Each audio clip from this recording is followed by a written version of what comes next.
अभी से नहीं, न जाने कितने वर्षों से लगातार वो संघर्ष कर रहे हैं। उनके आरक्षण को लेकर के 69,000 जो भर्ती हुई है उसमें जो आरक्षण का खिलवाड़ हुआ है, अपने हक अपने सम्मान की लड़ाई के लिए लगातार वो लखनऊ में लगातार वो जगह जगह जाकर के ये जितने भी इंजन है सरकार के, double engine, 2.5 engine, 3 engine, 4 engine, 4.5 engine, 5 engine, इन सब से मिलकर के अपना दुख तकलीफ बता चुके हैं, लेकिन 69,000 बच्चों को कोई भी सम्मान नहीं मिल पा रहा है। और बड़े दुख के साथ उस बहन ने अपने हाथ से चूड़ियां निकाल करके कहा यह सरकार को चूड़ियां पहन लेनी चाहिए। सोचिए आज के समय पर लोकतंत्र को, और लोकतंत्र में ये परिस्थितियां बन रही हो, सरकार ये परिस्थिति बना रही हो, और वो सरकार परिस्थिति बना रही जिसने कभी ये नारा दिया था सबका साथ सबका विकास, अच्छे दिन आएंगे। अच्छे दिन लाने वालों ने भ्रष्टाचार करा, न केवल भ्रष्टाचार पैसे का किया, आर्थिक रूप से भ्रष्टाचार किया, बल्कि हमारा हक और सम्मान जो हमें मिला था, बाबा साहब भीमराव अम्बेडकर जी ने जो हमें हक और सम्मान आरक्षण दिया, उसको भी लगातार ये छीनने का काम कर रहे हैं। इसलिए हम सब एकजुट होकर के, हम लोग एक दूसरे का साथ दे करके, एक दूसरे के दुख तकलीफ में खड़े होकर के इस भारतीय जनता पार्टी का सफाया करने का काम करेंगे।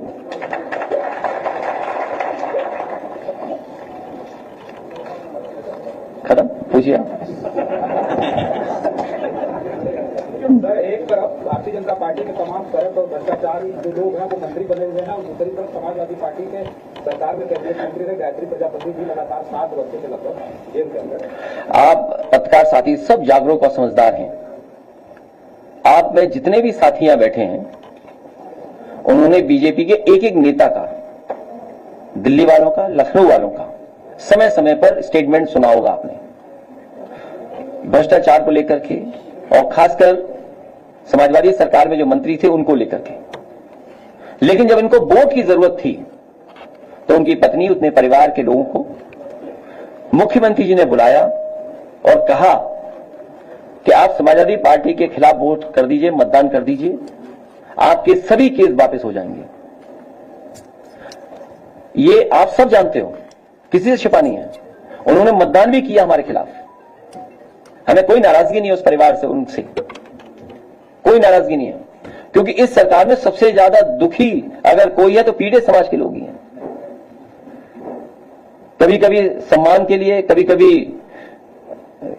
इस बात के लिए भी कि शायद सरकार सच बोल रही है, उनका भरोसा कर करके। लेकिन आज भी प्रजापति जेल से बाहर नहीं हो पाए, और वो पत्रकार, वो तमाम लोग सब जानते हैं, बांदा रहा हो, हमीरपुर रहा हो, कितने ऊंचे टीले लगे हुए थे बालू के। भी कुछ दिन पहले पहाड़ों से ऊंचे टीले लगाए गए थे, नदियों को खोद खोद करके।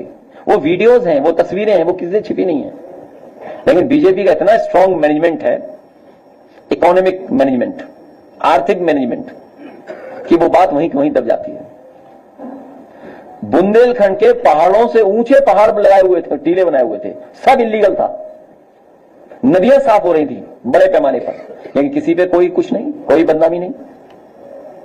उन पे झूठा मुकदमा केवल एक पे नहीं लगा, मोहम्मद आजम खान साहब पे झूठा मुकदमा लगा, उन्हें भी न्याय मिलेगा, प्रजापति जी को भी न्याय मिलेगा एक दिन।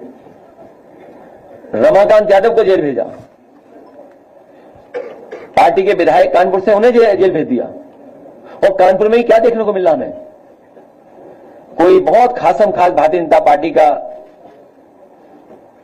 है जो पकड़ा गया। छोटे छोटे अधिकारियों पर तो कार्रवाई हो रही है। हम नाम नहीं लेना चाहते थे, हमारा नाम आ रहा था उसमें। ये हमारा साथी एकदम कह रहा हो, ये सच है कि इस सरकार से केवल गरीब मुकाबला कर सकता है, गरीब लड़ सकता है। जिसका नाम लिया इन्होंने, उस पर इतने कागजात हैं, इतनी थी, अपनी सरकार पलटने से बचाई थी। और आजकल तो हम लोग सैटेलाइट इमेजेस, गूगल अर्थ और अंतरिक्ष से सब चीजें देख सकते हैं। वो कब गाड़ी पलटी होगी, जब कभी अमेरिका से कोई सरकार मदद मांगेगी तो वो जानकारी हो जाएगी। वो सेकंड भी पता लग जाएगा कि किस सेकंड वो गाड़ी पलटी थी और कैसे पलटी थी। तो ये जो मामला कानपुर का है, किसी में बुलडोजर नहीं चल रहा। कहीं चल रहा बुलडोजर तो बताओ आप। समय समय बुलडोजर तैयार रहता था, बुलडोजर ही नहीं चल रहा। लगता है अमेरिका ने उसका तेल वापस ले लिया है, जिसका बुलडोजर खड़ा हुआ है, चल नहीं पा रहा है, टैरिफ लग गया होगा उस पर। और दूसरे एक जो ये स्कूल नहीं खोल रही सरकार, शराब की दुकानें ज्यादा खोल रही हैं। यूपी में न्यूयॉर्क से ज्यादा दुकानें खुली हैं शराब की यूपी में। ये सरकार चाहती है सब लोग पिए और पढ़ाई कोई ना करे। इसीलिए आज भी वो जो 20,000 से ज्यादा स्कूल है प्राइमरी स्कूल, वो बंद पड़े हुए हैं। 27,000 है, 20,000 से ज्यादा। 27 का आंकड़ा है। मैं इसलिए बोलता हूं कि लोग याद रखें कि हाँ 27,000 है।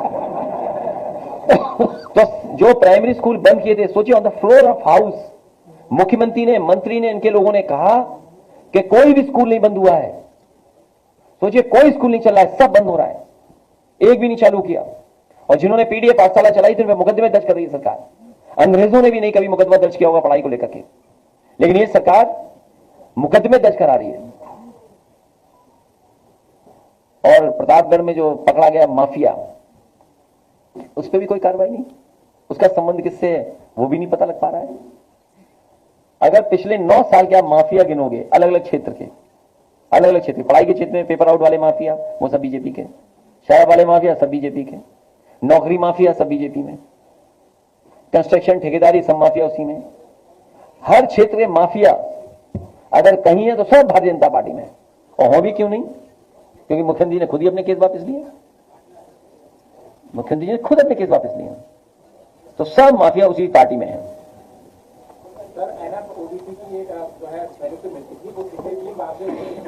इस बार पीडीए के लोग इनकी सरकार छीन लेंगे।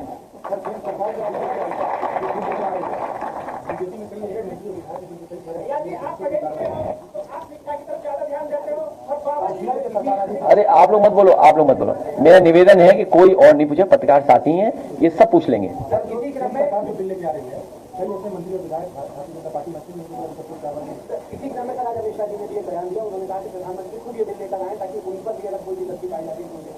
अब जो सरकार जाने वाली है उसे किस बात का डर है? और दुनिया का इतिहास उठा करके देखिए।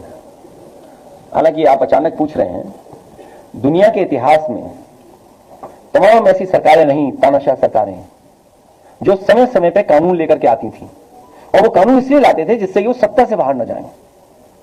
इटली में भी उदाहरण है इसका, जर्मनी में भी उदाहरण है इसका, रशिया में भी उदाहरण है इसका, लेकिन वो सरकारें बची नहीं। याद रखना, जो दूसरों के लिए गड्ढा खोदते हैं एक दिन वो खुद ही उस गड्ढे में गिरते हैं। याद कीजिए ईडी किसने बनाया था? ईडी बनाने वाले भी जेल गए। गड्ढा खोदते हैं एक दिन वो खुद ही उस गड्ढे में गिरते हैं। याद कीजिए ईडी किसने बनाया था? ईडी बनाने वाले भी जेल गए। और सत्ता छीनने वाला एक कानून बना था, उससे भी कोई बच गया था बस। तो जो दूसरों के लिए गड्ढा खोदते हैं, और इनकी ईमानदारी तो तब पता लगती ना जब उत्तर प्रदेश के मुख्यमंत्री जी अपना केस वापस ले रहे थे, तब वो ईमानदारी कहां थी? आप जानते हो वो धाराएं क्या थी? उत्तर प्रदेश के मुख्यमंत्री जी ने अपने केस वापस लिए, अपने तो लिए ही लिए, डिप्टी सीएम के भी वापस लिए, तब ईमानदारी कहां थी? मुख्यमंत्री जी को क्यों बोल रही थी? कोर्ट ने रोक लगा दिया और कहा कि सिर्फ अफवाह है, इसके बाद कुछ नहीं है। अब मुख्यमंत्री जी की टीम उसको लेकर हाईकोर्ट जा रही है और कहा जा रहा है कि दिल्ली और लखनऊ की जो लड़ाई है उसके बीच दिखाई दे रही है कि रिलीज ना हो पाए। मुझे इसके बारे में कोई जानकारी नहीं है, और कई फिल्में आती हैं, कोई देखने नहीं जाता उनको। जब उन्हें हम लोग ऐसी देखते हैं तो क्या फिल्म देखेंगे जाके? अच्छा, उनके डायलॉग अगर सुनना है तो एएनआई कहां है? तो क्या डायलॉग सुनना है उनका? तो उनके डायलॉग तो हम लोगों ने सुने ही है सब, कोई नया डायलॉग थोड़ी आएगा वहां। और अगर याद हो आपको, सब पता है डायलॉग। अभी हाल ही में जिला शाहजहांपुर का एक कस्बा है जलालाबाद, जिसका नाम परिवर्तित किया गया। वहां पर एक सवाल बहुत बड़ा उठता है, नाम एक श्री अनेक, और उसके बाद एक नाम आपको भी याद होगा, आशीष पाठक जी, जिनके सोशल मीडिया में मैं देखता हूं लगातार पोस्टें उन्होंने डाली है कि मेरा जो श्रेय था वो छीन गया और जो नेता थे उन्होंने ले लिया। उनके काफी सारे मेरे पास प्रूफ भी है। 2009 से उनकी यात्रा शुरू हुई थी, आपके पास भी हुआ है, क्या कहना चाहेंगे? ये तो होता ही है, पूरी बीजेपी दुखी है कि जो बीजेपी का सदस्य नहीं था वो मुख्यमंत्री बन गया। ये कौन नहीं बात था? और फिर बनाया हम लोगों ने स्टेडियम में गाना, नाम किसके डाल दिया? Cancer institute, research cancer institute.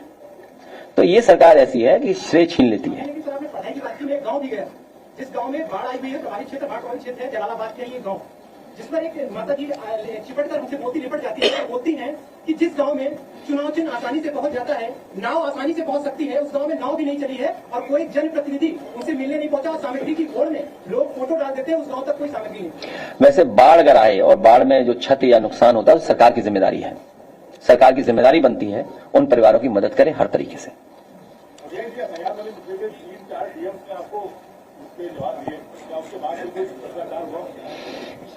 अब एक झूठ छिपाने के लिए 100 झूठ बोले जा रहे हैं। तो हम तो मंत्री जी से कहेंगे कि उन अधिकारियों के खिलाफ कार्रवाई कर दें, कि देखते हैं कब तक उन अधिकारियों के खिलाफ कार्रवाई होती है। और उसी जिले में बीजेपी की विधायिका, उन्होंने अपने बूथ पर बड़े पैमाने पर फर्जी वोट बनवा रखे थे। समाजवादी पार्टी ने 100 से ज्यादा वोट फर्जी उनके बूथ पे कटवाए थे। 100 से ज्यादा बूथ, मतलब वोट उनके बूथ पे, खुद के बूथ पे। सोचिए आप, इतना फर्जी काम करते हैं भारतीय जनता पार्टी के लोग। इतना फर्जी करते हैं कि गुरसाईगंज के टाउन एरिया के चेयरमैनी के चुनाव में हजारों आधार नकली बनाए थे बीजेपी ने, नकली बीजेपी ने बनाए थे। तो जो मंत्री जी ये जानकारी दे रहे हैं कि समाजवादी पार्टी में, समाजवादी पार्टी के किसी कार्यकर्ता ने, या हालांकि वो बात अलग है, यहां कहने की नहीं है प्रेस की, बीजेपी किसी की सगी नहीं है। बीजेपी जिससे काम ले लेती है उससे निकाल बाहर कर देती है। तो जिसका नाम लिया जा रहा है वहां पर बीजेपी ने बड़ा साथ लिया उसका, अब वो किसी काम का नहीं है। तो मंत्री जी उन अधिकारियों पर कार्रवाई कब करेंगे कि जिन अधिकारियों ने ऐसे गलत बोर्ड बनाए हैं? वो सरकार में, वो मंत्री हैं, उनके क्षेत्र में हुआ है। तो अब देखना यह है हमें और आपको कि कौन से अधिकारी के खिलाफ कार्रवाई होती है। बीएलओ बहुत छोटा अधिकारी होता है, बीएलओ के पीछे ना छिपें। एसडीएम या एडीएम या डीएम, देखिए मंत्री जी किस पे कार्रवाई करवाते हैं।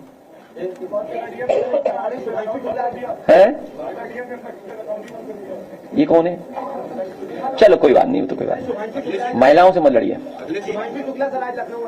उनको बहुत बधाई, परिवार को बहुत बधाई, बहुत बड़ा काम उन्होंने किया। कितनी मेहनत करनी पड़ी होगी, कितनी ट्रेनिंग के थ्रू उन्हें गुजरना पड़ा होगा, तब ये उन्हें कामयाबी मिली। और ये देश के लिए और व्यक्तिगत उनके लिए और परिवार के लिए बड़ी उपलब्धि है। इस यात्रा ने पूरे देश का सम्मान बढ़ाया है। पूरे देश का इसमें रिसोर्सेज लगी हैं, जो रिसोर्सेज लगाई हैं वो पूरे भारत देश की रिसोर्सेज लगी हैं। लेकिन जैसा हमारा ये साथी पत्रकार बोल रहा है कि हर श्रेय लूटने के चक्कर में थे बीजेपी के लोग। ये इनके बीजेपी के लोग कह रहे हैं कि सबसे पहले हमारे भगवान हनुमान जी अंतरिक्ष गए थे। तो हम तो कहते हैं कि सब भगवान। आप देख रहे हैं